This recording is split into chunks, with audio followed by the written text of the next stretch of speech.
Hubile, what's up? A new week? How's it going? Hope it's going well. My week is going so far. It's going all right.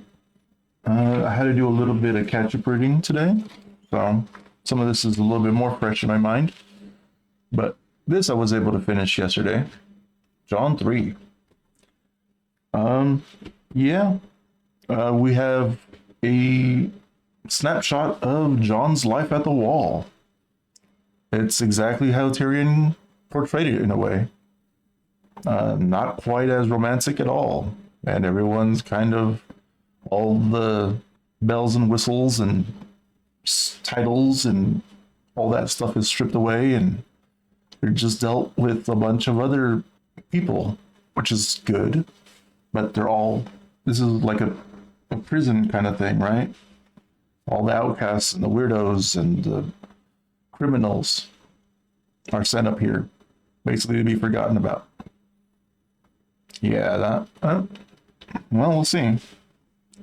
And of course, John really feels like he doesn't belong here, in many shapes and senses of that.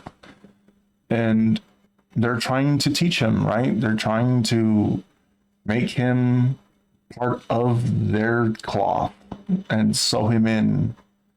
And he's just better than them at fighting. They see him as an upstart, conceited, comfortable. He had, every opportunity. He didn't need to be here. He doesn't need to be here. But here he is. And so the culture of the wall really, bounces John off of him. But in a way, he does belong here. All right? Maybe this place needs somebody like John to give it hope and to give it warmth, because the place is cold.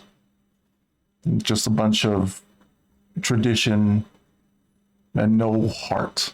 And hopefully John adds some of that, because by the end of the chapter, we see, after some advice from some of the people who have been here longer, really just one guy, the armory guy with one arm, that guy, he makes John really, retrospect and look in and be like, wow, yeah, I'm not really, they see me as a bully, maybe because I'm flaunting my superiority that I, have over them in the way that I don't think it is, but they see it as.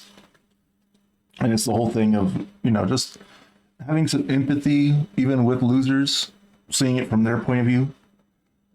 If you do that with these people, then you can really understand where some people come from and, what motivates them. And if you can understand that, and you can bridge yourself even with outcasts, then, hey, there's some strength there. They're not going to slit your throat and gut you in the middle of the night. At least the odds are slimmer. So yeah. These have to be my second most favorite types of chapters, where we have some tension and we have a coming of age a little bit. Less fantasy, but still fantasy enough. I mean, it's like a lingering threat in the background, where his uncle Benjen takes off to go, do a patrol or whatever, or they were looking for some dude, Lord Roderick, I think, or something like that. And yeah, well, he's not back before John's naming day, which I'm guessing is his birthday. So yeah, something's up past the wall. That lingering tension, some good stuff. Yeah.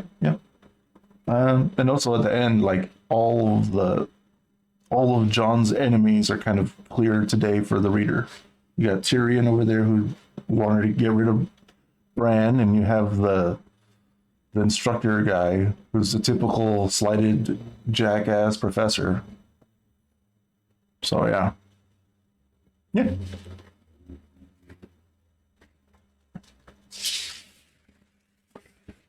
Also, read the Iliad, book 9.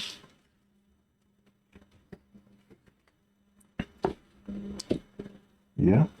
And this one, Agamemnon realizes that things aren't going according to plan anymore.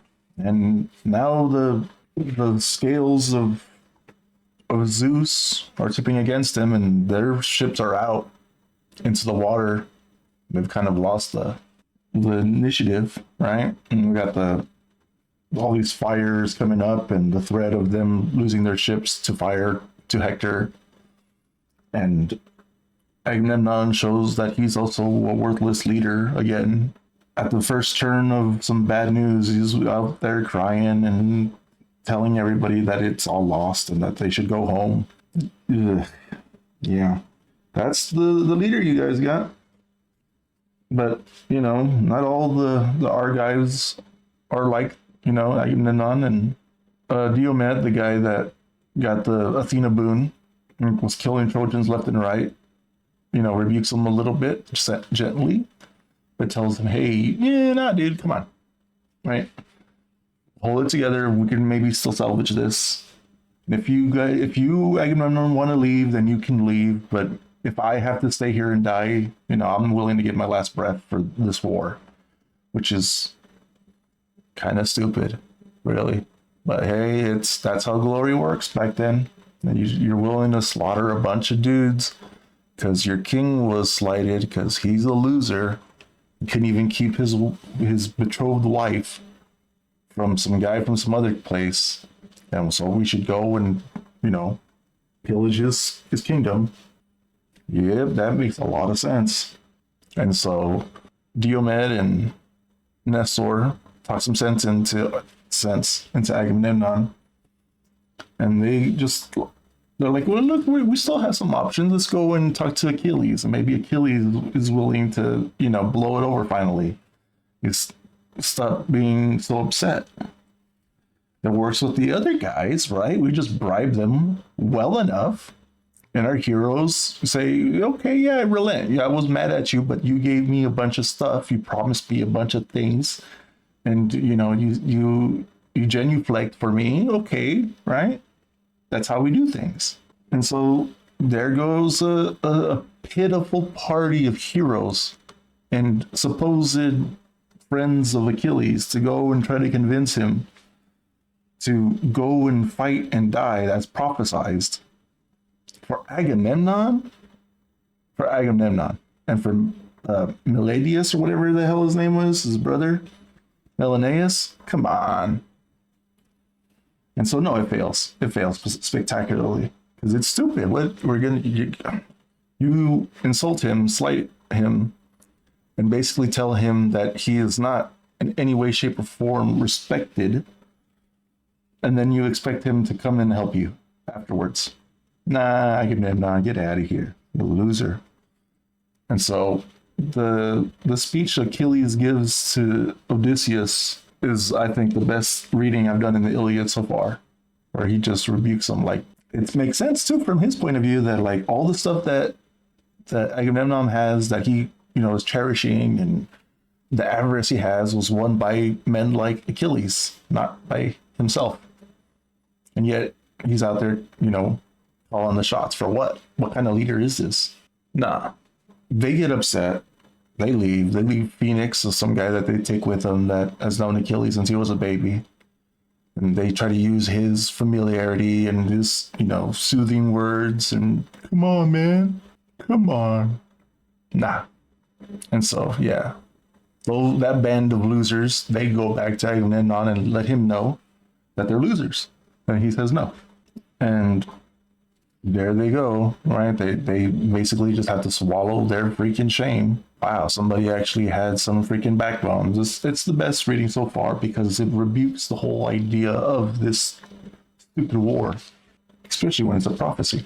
No, Achilles knows he's going to die if he stays here. And he can live much longer if he goes and doesn't go around chasing glory. Genesis 3, we got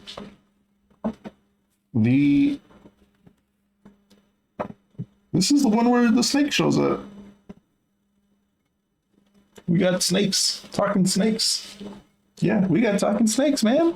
We got freaking snakes on planes. We got snakes in gardens. So this is totally a folktale. This is totally the same thing as like Brother Coyote or an Aesop's fable of some donkeys and lions that talk to each other. That's what this is. And I like that stuff. I'm a big fan of those kinds of stories, folk tales. So that's not a dig. That's not a dig, but that's what this is. We got talking snakes convincing the first, or Eve, who we finally name Eve in this chapter, to eat the fruit of knowledge because, hey, that's good to eat. You're allowed to eat anything in the freaking place in this garden. So why shouldn't you? Go ahead.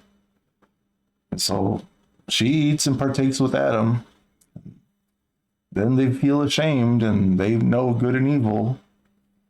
And then, they have to dress themselves and hide their shame. And then God comes looking around and they hear God coming around, and Adam and Eve are scared. So they hide. And God obviously notices all this and he's like, wait a minute. My little pets are acting different. Well, somebody must have given them the fruit of knowledge, the fruit of good and evil. Who did it? Eve? Yeah, I did it. I was convinced by the snake to do it. Adam? Well, my lady told me to do it, so I joined in with her. And so, like a loving God, he curses the hell out of him. It's no legs for you, snake, and you're going to be under heels, and woman, you're going to go through all these terrible things with your body, and you're going to go through all the suffering. And then Adam, I don't know, what the heck was the curse he gave Adam already? I already forgot. Yeah. Curse, maybe to die? Just mortal? Like everything, whatever. And so they get kicked out of Eden. And yeah, like it's a good line in there when he says, dust to dust. You came from dust, and to dust you shall return. Well, yeah, that's a thing we use and reference a lot. It's a good line. But it's totally a folktale. This is totally just people trying to understand the world around them.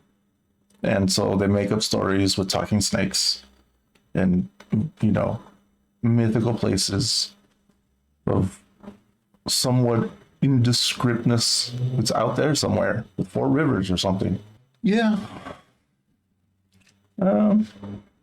That's Genesis. So for today's reading, I had read Eddard, 4th chapter of Eddard. And this one, Ned makes it to King's Landing. They have a little council. We get to see the losers, mostly losers, I think, of this council. And yeah, they seem just like how Robert called them, right? A bunch of fools and flatterers. And yeah, the council doesn't look very good. The kingdom's in crippling debt. It's not looking good.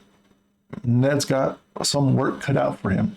At the end of it, we get to see Ned and Littlefinger go and talk to Caitlin, and that interaction, and the plot thickens. I have to say that by this point, I'm getting a little tired of the politics stuff. Maybe that's just me. Some people, I'm sure, love this politics stuff, but I'm getting a little bit worn out already. Littlefinger is annoying. I'm sure he was written to be annoying. So, nothing against the writing, but the character is grating. No, thank you. Varys, the eunuch, slimy. Still a great book. Still having some good reading. This chapter with the politics stuff. Nope. Next. The Iliad, book 10. Here we see Agamemnon having trouble sleeping, man. They're out at sea. Their ships are no longer in a very advantageous spot. Hector's going to burn their stuff down. They don't know what to do. Achilles ain't going to come help them. So they got to go and, rub some ideas together and hopefully something will come out. They find Menelaus awake and actually active, which I'm like, well, okay, so he's one of those kind of guys. It goes to sleep and then just becomes a big log. But apparently even Menelaus, man of the war cry, is up and thinking of what the heck they're going to do. So they gather their council, and their great idea is we need more info. So who's going to go spy? Spying mission with a bunch of pirates, pillagers, murderers, and kindly the most soldiers. And of course, it's Diomed. This guy's just been action hero of the Iliad so far. And he's going to go spy on Hector and see what the heck's going on with the Trojans and their allies. Well, he's not going to go by himself. I mean, 4 eyes is better than 2. So, out of all the people that stand up to, volunteer as tribute, he's like, snap, give me Odysseus. That guy, right? Yep, nope. First pick. And yeah, man, if I was going to take any of those other guys, it's not going to be Agamemnon or big hulking Ajax. No. Give me Odysseus. Give me the wise assassin, the smart killer. And what do? They go out and spy. Hector sends a lame, poor kid to spy as well. And that weasel cap, or ferret cap in this translation, he is murdered, drained of intel, like beheaded. This guy's dead. And all for the goddess of plunder, Athena, Minerva. And I'm like, yeah, no, she's becoming more of like, wisdom is just there for the murdering. She is no different than Ares. Just that Ares is the, instinctual violence of man, whereas Athena is the creative serial killer, murder one kind of goddess. Ugh. And so they take the info they got, and they go kill some more people in their sleep. Take their horses and victoriously, valiantly come back to camp. And oh wow, look at these horses. These horses are freaking majestic. We've never seen anything like it. I valiantly killed a bunch of sleeping guys and one poor spy boy. I've 13 sleeping men in a spy, in a ferret weasel cap. Now I'm getting a little tired of the war story, but I've already read it. I kind of know what's going to happen. It ain't so bad. It ain't so bad in the long run. There's a lot more to it than just killing and war. But that chapter was basically that. We also got some plowing advice too. Little parentheses in there. They go ahead and mule plow instead of donkey plow on the second time. I also read Genesis 4 in the Bible, the Holy Bible, Genesis 4. This is the chapter where we see Cain and Abel. Cain, I think Cain is born first. And then his lot is to go and grow vegetables and be a hunter-gatherer.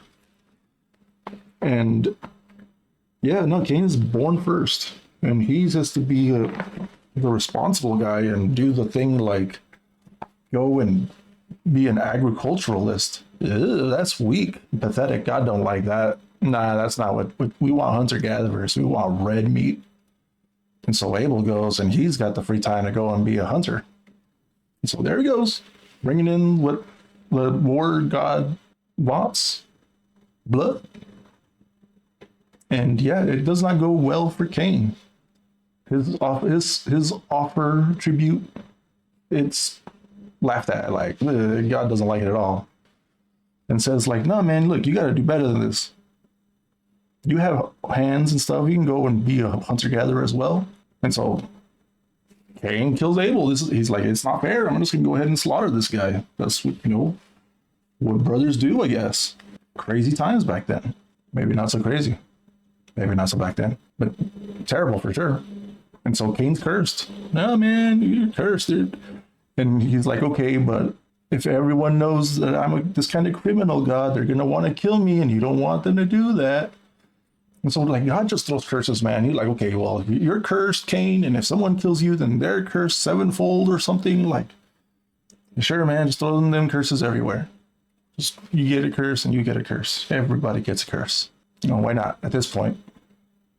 And so The rest of the story is that Adam and Eve have another kid. Well, I guess Cain has a line. He has Enoch and then some other people, and that stuff's not important. I don't really care about genealogy. And then what happens? More genealogy. Here's Seth, right? The third kid from Adam and Eve. And then those guys have a genealogy. Their kids are kids that call God by his name or whatever. So priests. The priestly class. This is just setting up class system stuff. Give me folktales, man. Give me folktales. What is this? I don't care about, oh, well, they're the second born, firstborn, and they do this and that. I don't care about your caste system. Get out of here. So hopefully, oh no, I already took a peek at Genesis 5. It's going to be more genealogy stuff. Merry Christmas Eve. It's Christmas Eve, everybody. Hope you are having a good holiday season. And hopefully Santa brings you something good, huh? All right. So, in my readings, I'm at Tyrion 3 and Game of Thrones. In this one, Tyrion is mocking and playing around with the higher-ups of the wall. And, you know, I'm sure he's making some allies, but at the same time, making some enemies. And yeah, there's some brutish people up there on the wall, I'm sure. And the setting is, you know, dark and cold. As one of them, I should really write down their names. It's hard to remember these guys' names because I feel they're not going to be.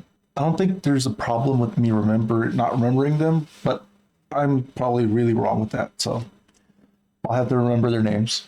You do better with that. But one of the higher ups is talking to Tyrion, and he's basically pleading to, you know, increase the numbers and send some more people of quality because stuff's happening up there, and stable boys and criminals, they're not going to cut it. After that, something pulls at Tyrion as he's going towards his chambers at night, and he, for whatever reason, decides to go up on the wall in the middle of the night. He goes up the lift, and after a while, after the long, you know, trip up the wall, he finds himself walking along it and running into John and Ghost, and they have a chit chat, and the friendship between them is, like, I think solid at this point. John thinks that they're good friends.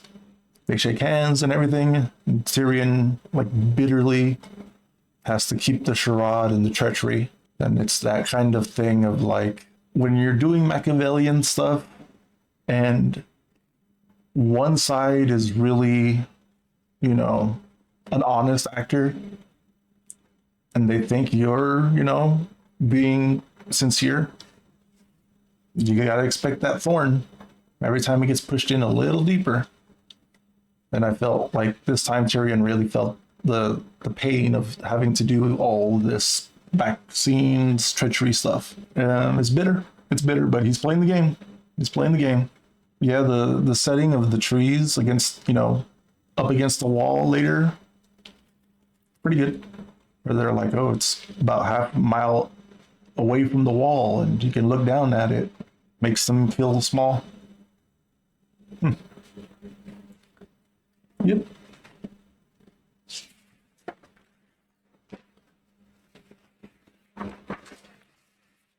In regards to the Iliad, I'm at book 11. In this one, I don't know, man. Thinking about it, like, okay, so the last chapter, they went spying to go get information, and they just killed some guys in their sleep. Some poor kid and a ferret weasel cat. It's bold, but it's not heroic at all. No, get out of here. And so, what did they get out of it? What did they get out of the last chapter? Athena and all this, sure, okay, what's your big tactic? Just fight them. Okay, so we're just gonna fight. And so Agamemnon and the freaking Argives just go and do what they were gonna do anyways, basically, just fight. And Agamemnon, the idiot that he is, he just pushes way too much forward, pushing his advantage way too much. And Zeus basically tells Hector, like, hey, let him get out over his skis, let him keep going forward.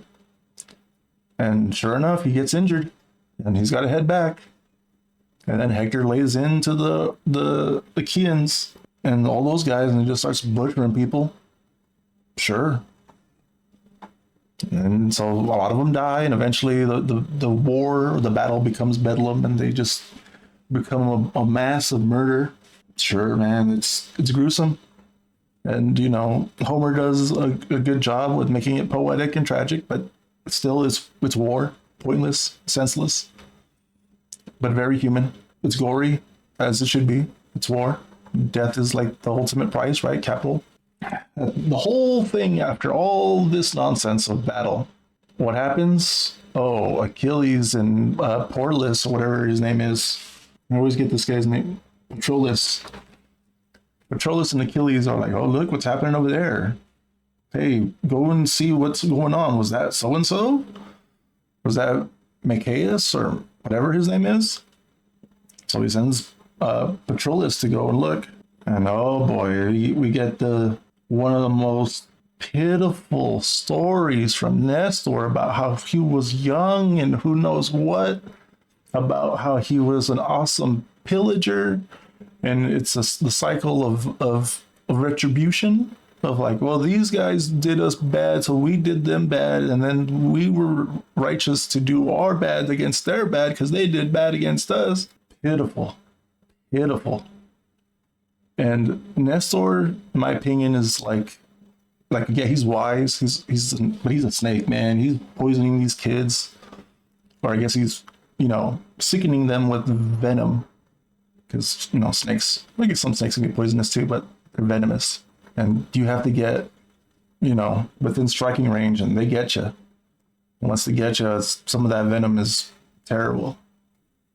So Patroclus gets bit by this stupid, pitiful story from Nestor. And, oh, he's, for the sake of the Argives who are out here pillaging and murdering, you have to go and defend them. Come on. But no, he softens him. And there goes Patroclus. I gotta get in there. I'm like, go ask Achilles if you can at least, you know, buy the Achaeans some time. Nope. This is where the you know, it's like, yeah, we know what's gonna happen. They've been foreshadowing it, they've been mentioning it. And I'm right at the cusp. Again, this is a reread for me. But yeah. No. On the reread, I realized how more pointless the whole thing was and tragic. And speaking of pointless, the Bible, Genesis 5, nothing but baby making in the most boring way possible. He had a kid, and then he died. He had a kid, and then he lived so much longer, and then died. Oh, look. Freaking Enoch is here. He's important in some other book that's not located in this book. Okay, what about him? Well, he doesn't die. Anyways, moving on. Here's Methuselah. He has a kid, lives a really long time, and then he dies. Wow. Okay, where are we going with this Bible? It's like if this is only so that people can legitimize some kind of family tree and some kind of bloodline. For what? Case system stuff again? Like, this is, humans are crazy back in the days. All this stuff. I guess, I mean, that's a way to keep order. But these days, that's just so stupid. I don't care who your dad is. But what does he do? So, besides those things, the chapter ends with Noah. People recognize, I'm sure you recognize that name. So Noah's coming. Do you know he has a kid named Ham? I'm on straight Ham. Ham. Why don't we have good biblical names like Ham anymore? Freaking Ham. Merry Christmas. I hope your Christmas is going well, has gone well, and here's to a new year in a couple of days. So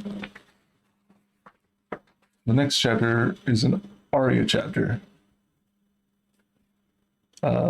And this one, she's going through the troubles of integrating into her new life, having to deal with the court and having to be a lady and the expectations that everybody has of her, and her disinterest and refusal of that new life. And then the way that the way that everything looks now to her, all the people that she knew, that she grew up with, having to deal with having to deal with them now under these new circumstances. They look different. They seem strange. Maybe they're all a bunch of fakes, right? Phonies. So she's going through it, and her answer for all of this stuff is the same. She hasn't done any growing yet, right? She's just bitter and harsh, and then she runs off. After this chapter, though, after Ned talks to her and they have a conversation, I'm hoping she's gonna go through a lot more of a growth. Like, this is the suffering sometimes needed, the fertilizer for the growth.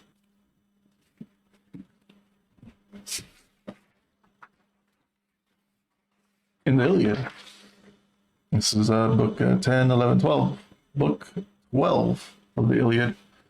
More of the same, right? It's a war story, so there's going to be war, battles, and death, and killing, and slaughter. But this time, the Trojans have thought to go up against the fortifications that the Chians have built. They find it with a trench with stakes in it, so they can't just run right up next to it. I guess one guy does try to go up there with his horses or whatever, and falls in there. It's not good. And so they elect to, use the ramparts, use the pathways that the Chians use to go up and try to take this thing down, try to burn the ships down, and all that stuff that they've been going on and on about. This one, I'm a little bit fuzzy with exactly what happens. Maybe I'm wrong about some of this stuff. Some people going around the side, some other stuff happening. I'm not really sure. Some of it felt a little confusing at times. There's an omen at one point, and they're like, somebody tells Hector, "Hey man, we should call this off. This is the omen doesn't look good." And he's like, "Whatever. We're gonna die eventually someday. So just take that omen as it is. If it is what it is, and then it is what it is." Pretty much. And a couple of other guys echo that kind of sentiment of like, well, we're all gonna die one day. Let's be, let's take the chance, and if we fall on our sword, we fall on our sword. Okay, that's classic heroism for sure. And at least these are people they're going on the defense. They're going after people who are trying to take their wives and burn their city down and kill them. So I'm a little bit more sympathetic, as they tend to be in this way. But still, war is disgusting. Ajax and that other guy with the bow, they do some stuff. It's just more killing usually. So I don't think it needs to go into more detail than that. Hector gets a rock and breaks down the gate. That's where the story kind of ends. They finally break through. Let's see where that goes. I've already forgotten what happens next.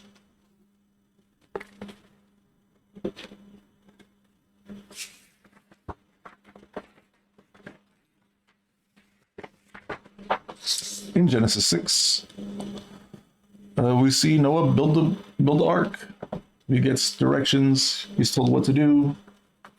The guy starts to build it. We also see that there's giants, and they mate with humans, and they make people of great renown, which I'm guessing is the idea of heroic people from the past. Maybe they know. This is, I think, where Nephilim and all that stuff is usually makes its way into stories. God's just going to kill everybody. It's just like, no, the people are wicked. Their imagination. They have imagination of all kind. And they think of wickedness all day long. And it's like, okay, but what's the wickedness then? You're just going to tell us that you basically use our imagination? Because, like, if my imagination is that they like to play Beyblade too much, and God's like, well, that's what I thought was wickedness, So they just like to see things go around and round and round. But God would consider that wicked because he doesn't define it. He just says, use your imagination. So I feel maybe there's, something that I'm losing in translation here. I don't really think that they would, well, maybe I'm wrong, but maybe I don't think they would use just a vague generality like they're bad people, so therefore they died. But maybe that's what it is, right? Like they had to make an excuse as to why a great flood happened. We'll see. We'll see. We're going to have to start saving people 2 at a time. Get on the boat. It's Friday.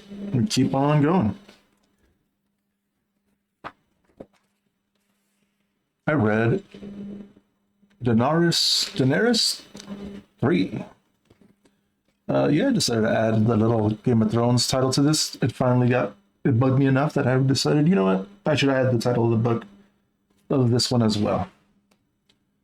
In this chapter, Daenerys, she finally completely integrates with the Dothraki, and kind of in doing so in this chapter completely abandons her former life. In a way, because her brother is kind of like a vestige, right? A little hang on from her previous life of her supposed blood rights and all this stuff that he would have her believe. And it doesn't go well for him. He is stripped of any kind of privilege in this society, and now he's going to become kind of like a cancerous cell, to put it one way. I'm sure he's a pitiful guy holding on to shadows and figments that aren't going to lead to anything good. And that's what happens, right? When Robert and them didn't finish off all of those guys. And it's not going to go well. It's not going to go well. There's going to be more bloodshed. And there's a lot of foreshadowing. And I feel like George did a good job with, what's it called? The Chekhov's gun, right? All this stuff about dragons and the eggs and how terrible it is. And there's a lot of the eggs were warm and this and that. And the way that the chapter ends with Daenerys being pregnant, I was like, okay, yeah. And then the way that it ends with and it's her 14th naming year or whatever. Okay. But it puts it, puts the frame back a little bit this way. You're going one way, and then it snaps back and be like, she's still a kid. This is still happening to children. Even though, what do you want? That's how it was back in the days. Who's going to enforce the laws, or who's going to do, statutory whatevers? This is a fantasy setting, and that's how these things were back then. And that last little bit of being like, oh man, these are still kids. Damn, George. It is what it is. That's life. Speaking of life, you want some more gore? We got ourselves book 13 of the Iliad. And in this, a lot of the Trojan allies are basically massacred by Ajax and Poseidon, and a bunch of just needless death. Great. That's what we want, right? And then when Hector finally decides, you know what, let's regroup. The advice that I'm getting to regroup and finally do one push or whatever to burn these ships sounds like a good idea. Let's do that. Oh, my men are mostly dead. The only captains, people are still around are Paris. Great. Well, all the people, Paris. And then they mock him Hector, our ships are still here. You haven't burned anything down yet. I thought you were going to burn our ships. Oh boy. It's not looking good for the Trojans. Maybe they should have not followed Paris. Speaking of not going well, Genesis 7. Noah gets in his ark. Yep. He brings his family along. brings animals according to how God told him to. Fine. The rain starts. Oh, things die. A lot of 40 days and 40 nights, stuff like that. Got a bunch of numbers being thrown around. For whatever reason, they felt like that gives it more legitimacy. And maybe some of that stuff, like 40 days and 40 nights, is just a colloquialism. Ooh, something like that. It's just a saying. And yeah, this Bible, this open Bible that I have here, has a bunch of like footnotes and references to things. And I'm not really sure where to find the key for that, right? The legend, like what does this mean when you're telling me to go check out this other thing? So I have to do a little bit more homework on that. But pretty much that's what happens in this chapter. Rain, death, Noah Ark. So the last chapter was Bran. And this one, yeah, we focus on Bran some more. And the poor kid's broken, right? Not just body, but also kind of like in spirit. He's never going to be able to ride a horse. He can't go and play with his family. And, you know, the wolves are something that he can't just go and play with as well. So we see him talking with Old Nan, which is like his nursemaid since he was a kid. And, you know, like a kid, dejected and being all like, I don't want any stories. And she's got some stories and she got some wisdom for him. In this chapter, it's a lot of people filling in their roles, like new roles, right? Like this is the new way of life. Rob's got to be like the man of the house. And Bran's got to deal with, you know, this new reality. Even people like Tyrion who come in, he's really like settling into that new role of like, okay, I have to be like a double agent, or I'm more involved with the Starks than he would have liked.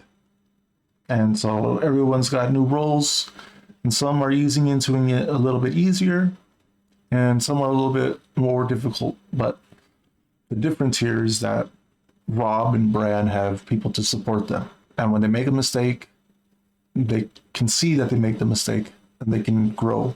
Being honest and having support is good for the Starks. Whereas Tyrion is over here doing his thing that he's been doing forever. And it's just another thread, another little wrinkle that he's going to have to juggle and deal with. And it's only a matter of time before it all comes crashing down, before one thread makes the whole thing give way. So, yeah, the wolves again, like the Bran chapters are some of my favorite, for sure, for sure. Whatever it is about Tyrion, either that he's a liar and a sneak, something about him, the wolves just do not like the guy. The Iliad, book 14. And this one, come on, guys. Really? Like, the Nestor and all of them come together, and they're all wounded, these great Achaean heroes. And the best idea they can come up with is, let's show up and cheer. Let's be cheerleaders to the guys. I guess better than nothing. It's better than nothing. Luckily, Poseidon is willing to go and cheat. Even though Zeus told him not to come down, here comes Poseidon. And then Hera with the assist, right? Hera coming in and using lust and using all that in sleep to put Zeus out of play. And what's the big reward? The Achaeans get to slaughter more Trojans. I mean, sure, the Trojans are trying to burn their ships and save their homes and their wives, but let's kill some of them. Let's sympathize with those guys some more. Whatever. What else is there to say about this chapter? That's pretty much it. Hector gets hit in the head with a stone. Yeah, Ajax beans him in the head, putting him out of play.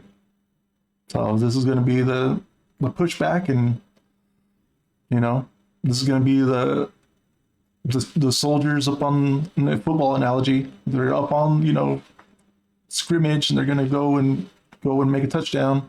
And they're right there, and they fail to make the play.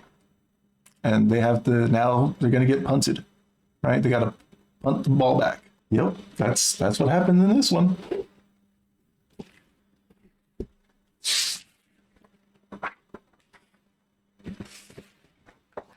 The Bible. We're on Genesis chapter 8. The waters recede. Noah sends out some birds. Raven is useless, whatever that symbology is.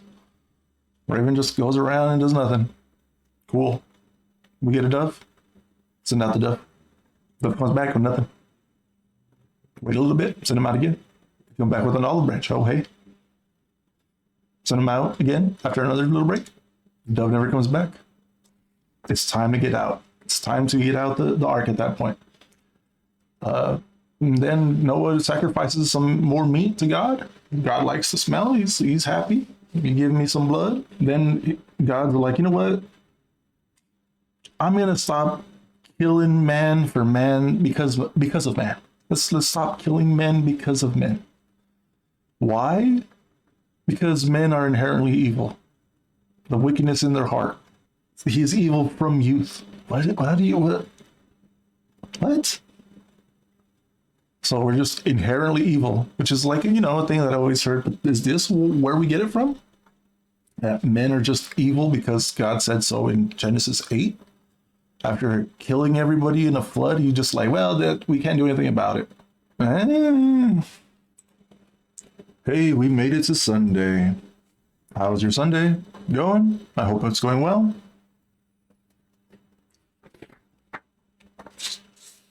I read some more Game of Thrones. More politics in this other chapter, this Ned chapter.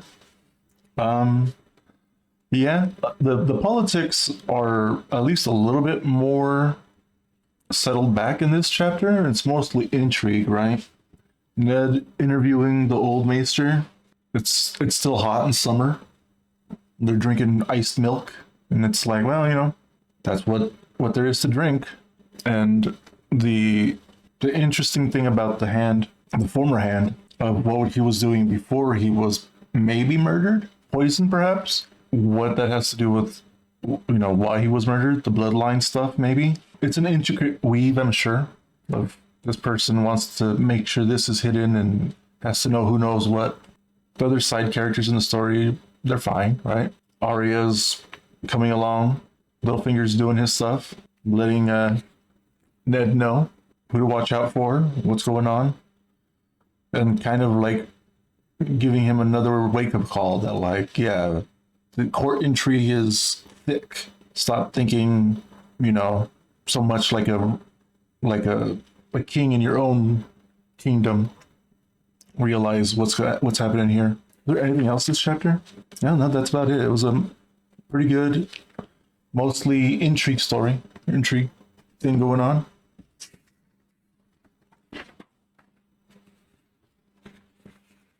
Meanwhile, in the Iliad,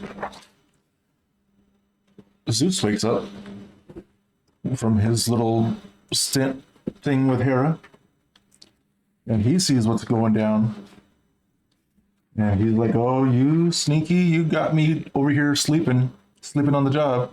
And so he sends Hera back with a warning. He calls for Iris and for Apollo to send messages. Iris to Poseidon, who's down there aiding the Achaeans, and Apollo to go down and help Hector, who's coughing up blood and just having a really bad time of being hit, apparently in the chest. I thought it was in the head, but apparently being hit with a big rock by Ajax. Iris goes down and talks to Poseidon, and Poseidon at first is like, who is Zeus to tell me what to do? I'm an equal in this kind of timeshare. But no, after Iris checks him, like, are you sure you want me to go tell Zeus this? He's like, fine, okay, I'll go back to the ocean. Apollo goes and heals Hector and gives him energy, picks him up, and Hector goes bounding into battle, back into the front lines, and all the Trojans are happy to see him. Meanwhile, all the Achaeans are like, oh, geez, well, we know whose hand is being tipped. And so they keep fighting on, and they get locked in battle. Teucer, the brother of Ajax, his bow breaks as he's trying to kill Hector for the like millionth time. And yeah, no, they can see the omens, and everything is like fate is being, played out here, and they're just actors in a role, and they're just doing what they got to do. Hector grabs onto one of the ships. He won't let it go, and they're gonna try to burn a ship down. But Ajax keeps stopping the torch bearers, any kind of fire that comes along. So they're just locked in this life or death. It's amping up.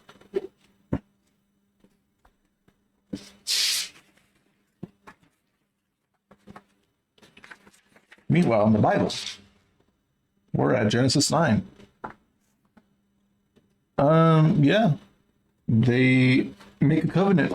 They agree, well, God agrees, that humans should have dominion over animals, and some rules about, eating not of the blood. So I'm thinking that means cannibalism. I'm not quite sure. And how, what to eat and what not to eat. How animals will also eat man. Like apparently that's part of this covenant, is that there are some animals that will just eat man. So, get over it. And then, the covenant is signed with a bow, the rainbow, I think. And he's like, well, so long as my bow is up in the clouds, I won't kill everyone with flood again. Not anything else. We don't know about that, but flood, no more flood. Not like this. Which I'm like, okay, well, little flood is fine, but not world-ending apocalyptic flood. Gotcha. And then we see a little bit more of Noah's life until he dies. He makes a vineyard and becomes a husbandry guy. With his vineyard, he makes wine and gets drunk. Great. That's what we want from the prophet. His son Ham finds him drunk and naked in his own tent, in Noah's tent, which is like, I'm sure a lot of people can relate. With a bit like, oh boy, dad's embarrassing me again. And then what, right? Ham goes and tells his brothers Shem and Japheth, hey, look, dad's drunk in this tent. Come and help out. I think, unless it's, hey, come look at dad. Let's laugh at him. I'm not sure exactly what the context is here, but he calls his brothers instead of just helping out his naked drunk dad.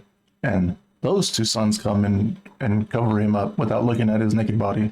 But then when Noah wakes up, he's upset that Ham, for whatever reason, saw him naked or something. I don't know why he's upset with Ham. And then he curses him. And this is just a pretext, I think, for the Canaanites, who are supposedly descended from Ham, for the Canaanites to be enslaved and to serve these two. And then Noah dies. Like, all right, Noah throwing out curses and doing all this stuff. Whatever. That's just terrible. But yeah, that's the Bible. Good old curses. You just fling those around along with serfdom and slavery. Yay. Well, that's the end of the week. I'm thinking of next week for January. Also continuing my reading, of course. I'm still having lots of fun. It's good times. Good times. Yeah. Whatever.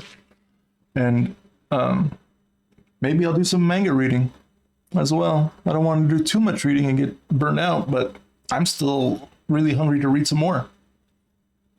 So we'll see. We'll see what happens. Maybe I'll add a manga and comics journal update weekly thing too as well. Just not mix it in with the reading. Just have its own thing. All right. Well, see you next week. Later, guys.